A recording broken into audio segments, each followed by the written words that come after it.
India voice, आपकी सोच, आपकी आवाज।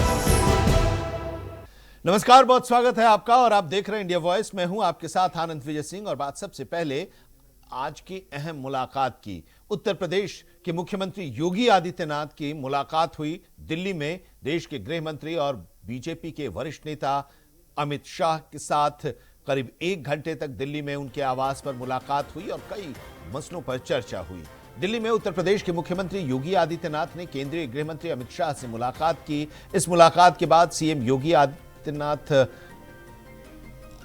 गृह मंत्री अमित शाह के आवास से जब वो बाहर निकले तब चर्चाओं का दौर भी शुरू हो गया कि किन मुद्दों पर चर्चा हुई, क्या बातचीत हुई। हालांकि बैठक में किन मुद्दों पर चर्चा हुई इसकी आधिकारिक जानकारी तो अभी तक सामने नहीं आई है, लेकिन इस मुलाकात का मुख्य मकसद ये बताया जा रहा है कि अभी उत्तर प्रदेश में मंत्रिमंडल का विस्तार हुआ, नए मंत्रियों को इसमें शामिल किया गया है, उसके बारे में और उनके विभागों का जो बंटवारा हुआ उसके बारे में मुख्यमंत्री योगी आदित्यनाथ ने गृह मंत्री अमित शाह को पूरी जानकारी दी। और इसके साथ ही अब 2027 में उत्तर प्रदेश विधानसभा का चुनाव होने वाला है, तो उस चुनाव की रणनीति को लेकर भी, क्योंकि एक अहम राज्य है उत्तर प्रदेश और यहां पर बीजेपी के लिए जीत जरूरी है और इसी को लेकर अब रणनीतियां भी बननी शुरू हो गई हैं। उत्तर प्रदेश में किस तरह की रणनीति होगी उसको लेकर भी चर्चा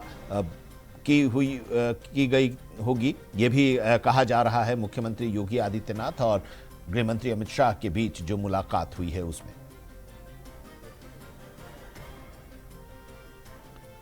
राजनीतिक गलियारों में यह चर्चा तेज हो गई है कि क्या बातें हुई हैं, लेकिन माना यह जा रहा है कि संगठन को लेकर अब यह भी चर्चा है कि एक तो काम हुआ जो लंबे समय से लटका हुआ था मंत्रिमंडल के विस्तार का, तो मंत्रिमंडल का विस्तार हो गया है और अब क्या संगठन में भी जो प्रदेश अध्यक्ष बने हैं उसके बाद अब उनके सामने 2027 का विधानसभा चुनाव है, तो यूपी सरकार और उत्तर प्रदेश के बीजेपी का संगठन मिलकर अब 2027 के लिए अब तैयारियां करेंगी और गृह मंत्री अमित शाह से भी इसको लेकर सीएम की चर्चा हुई होगी, ये बताया जा रहा है।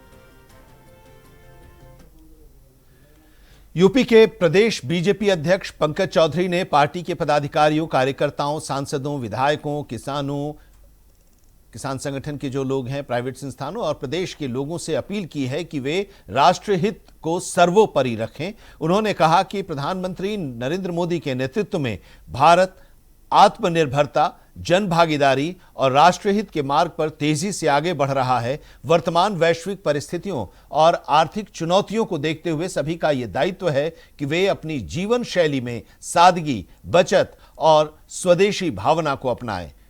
प्रदेश अध्यक्ष पंकज चौधरी ने कहा कि प्रधानमंत्री नरेंद्र मोदी ने वैश्विक चुनौतियों से निपटने के लिए अपने व्यवहार और जीवन शैली में बदलाव करने का आह्वान किया है।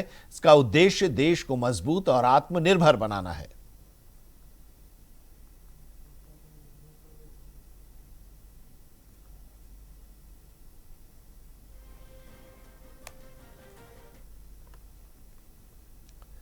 दिल्ली की मुख्यमंत्री रेखा गुप्ता ने कहा कि प्रधानमंत्री नरेंद्र मोदी ने देश हित और वर्तमान परिस्थितियों को ध्यान में रखते हुए सभी नागरिकों से देश में स्थिरता बनाए रखने और आर्थिक संतुलन सुनिश्चित करने की अपील की है। उन्होंने बताया कि सरकार का उद्देश्य सामाजिक और आर्थिक स्थिरता को बढ़ावा देना है ताकि देश की प्रगति निरंतर बनी रहे। मुख्यमंत्री ने यह भी कहा कि दिल्ली सरकार ने इसके लिए कई योजनाएं बनाई हैं जिनके माध्यम से नागरिकों को विकास और सहयोग में शामिल किया जाएगा। इसके तहत दिल्ली सरकार मेरा भारत मेरा योगदान नाम से एक व्यापक जन अभियान शुरू करेगी जो लोगों को देश की भलाई और विकास में सक्रिय भागीदारी करने के लिए प्रेरित करेगा। अभियान से जागरूकता और सहयोग बढ़ाने की उम्मीद है।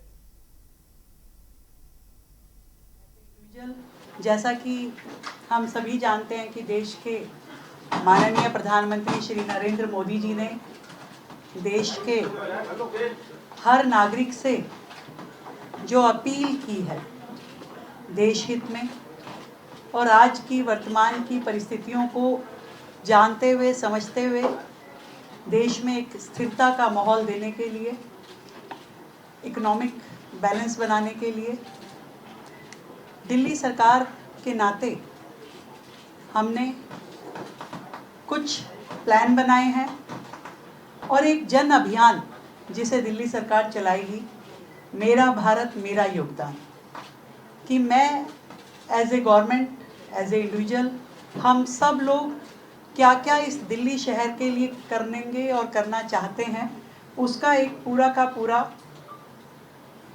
खाका मैं आप सबके सामने प्रस्तुत करना चाहती हूँ। जैसे सबसे पहले बात की गई पेट्रोल और डीजल की बचत के। पेट्रोल और डीजल की बचत हो ताकि हमारा ईंधन की खपत कम हो। इसके लिए हमने 2 लेवल पे, एक गवर्नमेंट लेवल पे, एक प्राइवेट लेवल पे। गवर्नमेंट लेवल पे दिल्ली सरकार में 2 दिन हर हफ्ते वर्क फ्रॉम होम रहेगा। 2 दिन हर हफ्ते वर्क फ्रॉम होम रहेगा। और इसी तरीके से प्राइवेट सेक्टर्स में भी हर एक कंपनी, इंस्टीट्यूशन, उनको कहा जाएगा कि वर्क फ्रॉम होम करें 2 दिन के लिए। ये एडवाइजरी होगी, जैसा कि हम उत्तर प्रदेश के गाजियाबाद में केंद्रीय मंत्री जितेंद्र सिंह द्वारा भारत की प्रमुख सार्वजनिक क्षेत्र की कंपनी सेंट्रल इलेक्ट्रॉनिक्स लिमिटेड यानी सीईएल में 200 मेगावाट पीक क्षमता वाली स्वचालित सौर मॉड्यूल विनिर्माण इकाई का उद्घाटन किया गया और इस योजना को देश में सौर ऊर्जा उत्पादन क्षमता और स्वदेशी विनिर्माण को बढ़ावा देने की दिशा में एक महत्वपूर्ण कदम माना जा रहा है। इस नई इकाई के शुरू होने से सौर पैनल उत्पादन में आत्मनिर्भरता को मजबूती मिलने की उम्मीद है और साथ ही इससे रोजगार के नए अवसर भी सृजित होंगे और स्वच्छ ऊर्जा के क्षेत्र में भारत की क्षमता और बढ़ेगी।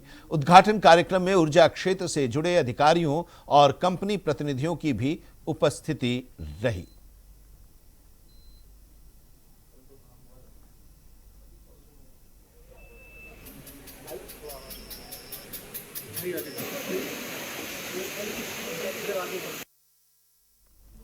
जौनपुर के मछली शहर से सांसद और भारतीय क्रिकेटर रिंकू सिंह की मंगेतर प्रिया सरोज ने सोशल मीडिया पर एआई जनरेटेड और मॉफ्ड तस्वीरें वायरल किए जाने के मामले में पुलिस से शिकायत की है। सांसद की शिकायत पर दर्ज एफआईआर में फेसबुक यूजर और जौनपुर की बीजेपी मीडिया प्रभारी आमोद सिंह और फेसबुक यूजर विशाल सिंह का नाम शामिल है। प्रिया सरोज ने आरोप लगाया है कि फेसबुक और इंस्टाग्राम पर फर्जी तस्वीरें, भ्रामक पोस्ट और आपत्तिजनक सामग्री वायरल कर उनकी छवि खराब करने और राजनीतिक रूप से बदनाम करने की कोशिश की गई। उन्होंने बताया कि एआई तकनीक का उपयोग कर तस्वीरों को मॉर्फ किया गया और सोशल मीडिया पर प्रसारित किया गया। शिकायत में कई पोस्ट के स्क्रीनशॉट, लिंक्स और डिजिटल साक्ष्य भी पुलिस और साइबर सेल को सौंपे गए। उन्होंने आपत्तिजनक पोस्ट हटाने और इस मामले की निष्पक्ष जांच की मांग की है।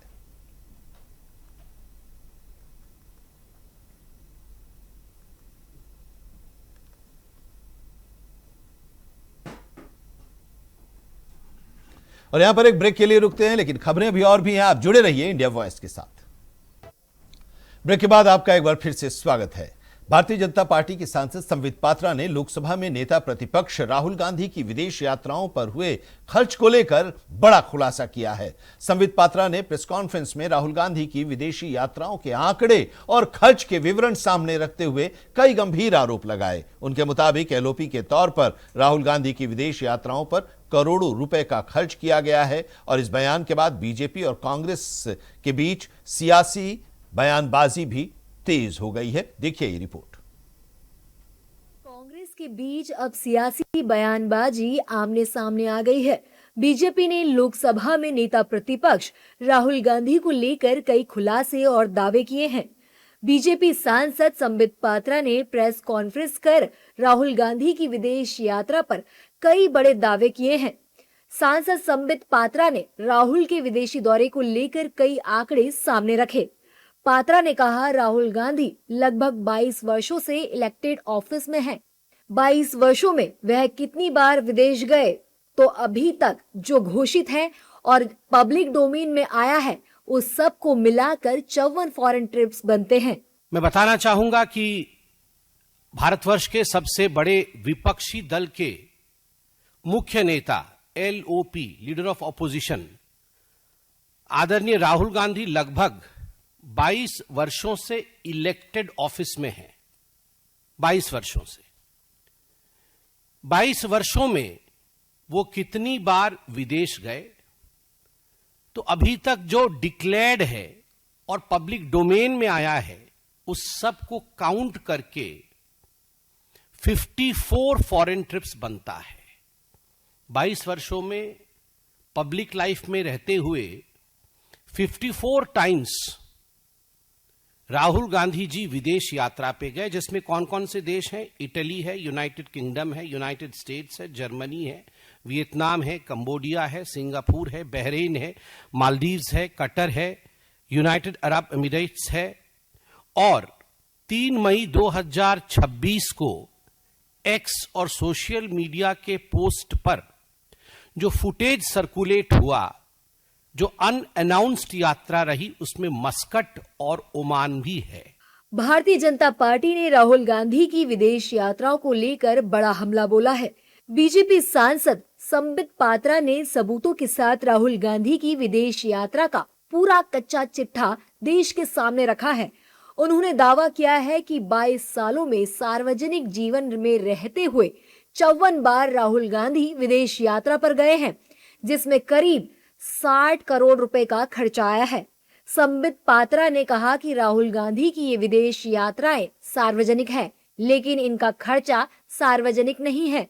60 करोड़ राहुल गांधी जी ने व्यक्तिगत तौर पे खर्च किया है अपने विदेश यात्रा पे। नंबर 1, इसमें हमने कोई कमिटी वाली कि भारत की सरकार ने उन्हें कहीं भेजा है या पार्लियामेंट की किसी कमिटी में चले गए हैं, उन यात्राओं को इंक्लूड नहीं किया है। ये 54 यात्रा वो है जो उनके व्यक्तिगत है, उसमें 60 करोड़ खर्च हुए हैं। अब उसमें हमारे पास यहां पर फॉर्म 26, जब कोई MP चुनाव लड़ता है या MLA चुनाव लड़ता है तो वह एफिडेविट सबमिट करता है। नॉमिनेशन के समय एफिडेविट में फॉर्म 26 भी सबमिट होता है, और जब फॉर्म 26 सबमिट होता है तो आप अपनी आमदनी भी डिक्लेयर करते हैं। तो हमारे पास राहुल गांधी जी के बैक टू बैक 2013-14 से 2022-23 तक असेसमेंट ईयर 2013-14 से असेसमेंट ईयर 2022-23 तक का जब वो चुनाव लड़े, क्योंकि लास्ट चुनाव 24 का था और 24 के चुनाव के लिए 22-23 का उन्होंने अपना इनकम दिखाया है, तो कंटिन्यूअस 10 वर्ष के उनका आमदनी, प्रत्येक वर्ष 10 वर्षों तक वो कितना अर्न करते रहे वो हमारे पास डिटेल है, क्योंकि ये पब्लिक डोमेन में है, आप भी निकाल सकते हैं। तो कितना उन्होंने अर्न किया, कुल मिलाकर के 10 वर्षों में, विगत 10 वर्षों में 10 असेसमेंट ईयर में राहुल गांधी जी की आमदनी थी 11 करोड़ रुपए। 11 करोड़ रुपए की आमदनी, 60 करोड़ रुपए फॉरेन ट्रिप में खर्चा। संबित पात्रा ने राहुल गांधी की विदेश यात्रा को लेकर कई सवाल किए। उन्होंने विदेश यात्रा के खर्च को लेकर भी कहा कि जब राहुल गांधी विदेश यात्रा करते हैं तो इसका खर्चा भारत सरकार उठाती है या कोई विदेशी एजेंसी। बता दें कि पात्रा की ये टिप्पणी राहुल गांधी द्वारा प्रधानमंत्री मोदी की 7 अपीलों की आलोचना के बाद आई है, जिसमें प्रधानमंत्री ने सिकंदराबाद में एक सभा को संबोधित करते हुए नागरिकों से वर्क फ्रॉम होम को प्राथमिकता देने, ईंधन की खपत कम करने, 1 साल तक विदेश यात्रा से बचने, स्वदेशी उत्पादों को अपनाने, खाना पकाने के तेल की खपत कम करने, प्राकृतिक खेती की ओर बढ़ने और सोने की खरीद पर रोक लगाने का आग्रह किया था, ताकि देश अंतर्राष्ट्रीय संघर्षों के कारण उत्पन्न वैश्विक आर्थिक दबाव से निपटने में सक्षम हो सके।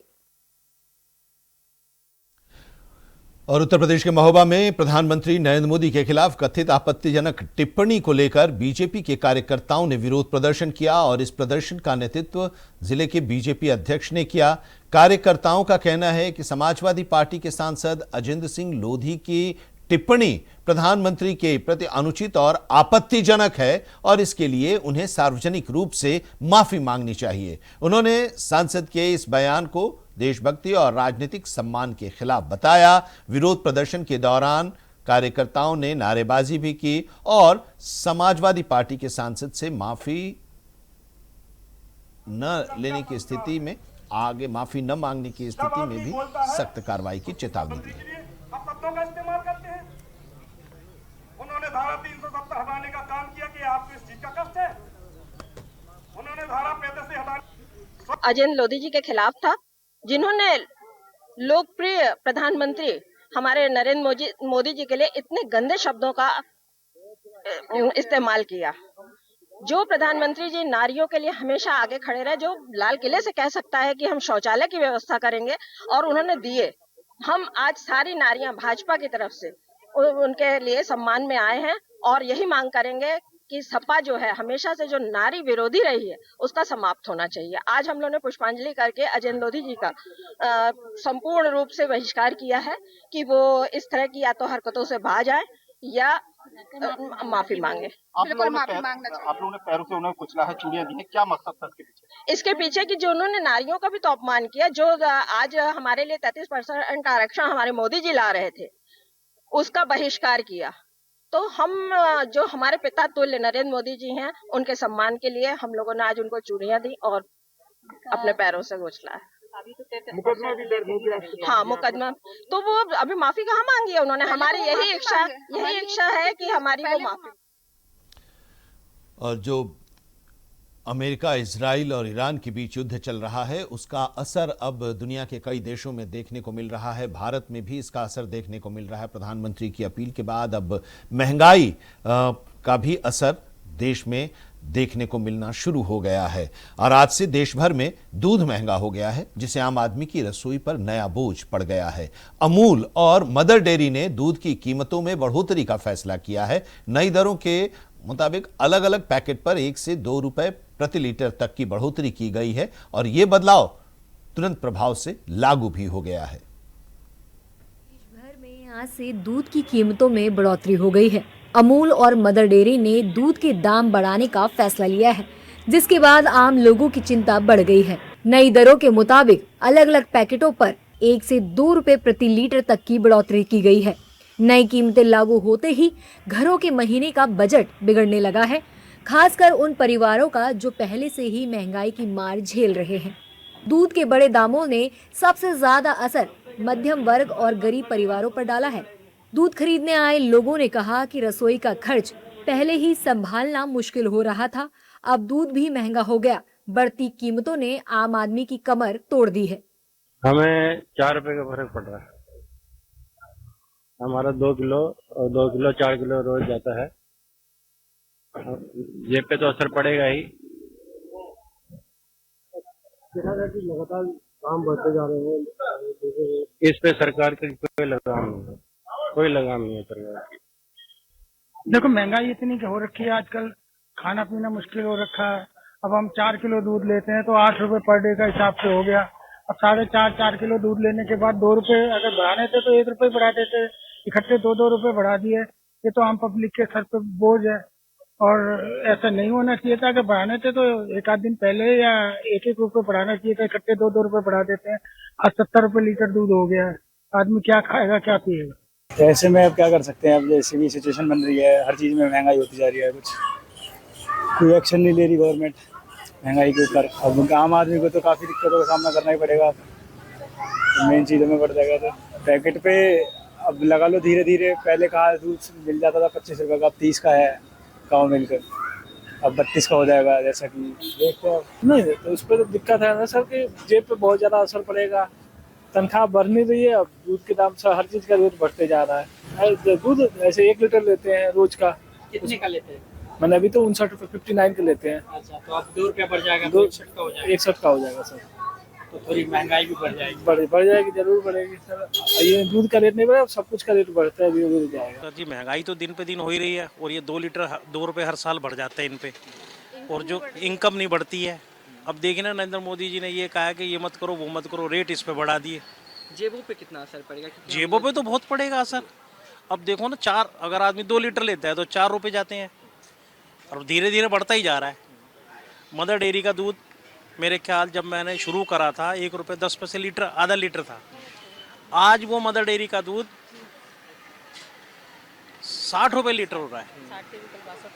अब 62 हो जाएगा, रेट बढ़ जाएगा। नॉर्मल आदमी के तो, बड़े आदमी को तो रेट का पता ही नहीं है कुछ भी, उनको तो कोई लेना देना नहीं, लेकिन मिडिल क्लास के लिए तो फिर 2-2 रुपए करते करते आज 60 रुपए बढ़ गया। सर वो ये हमारी पॉकेट कटे जा रही है, सरकार की बढ़े जा रही है, क्योंकि सब्सिडी भी नहीं मिल रही। अब दूध पे रेट बढ़ रहा है, हम सोचेंगे अमूल का ना खरीद के दूसरा दूध खरीदें, 2 दिन बाद उनके रेट भी बढ़ जाएंगे।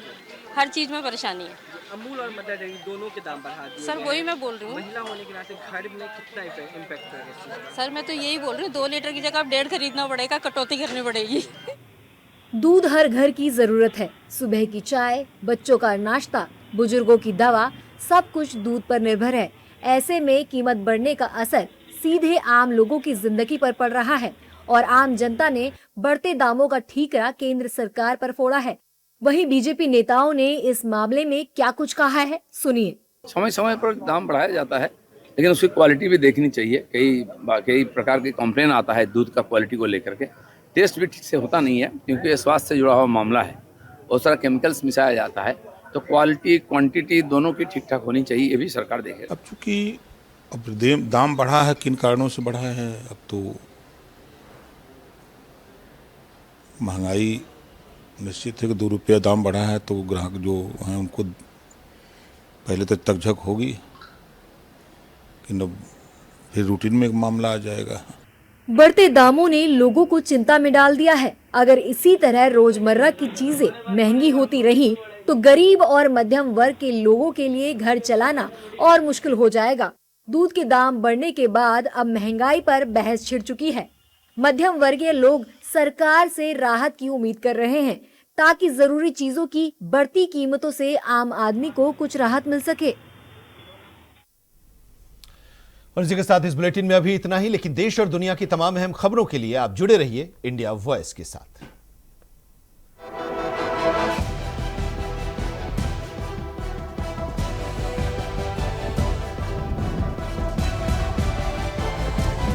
इंडिया वॉइस, आपकी सोच, आपकी आवाज।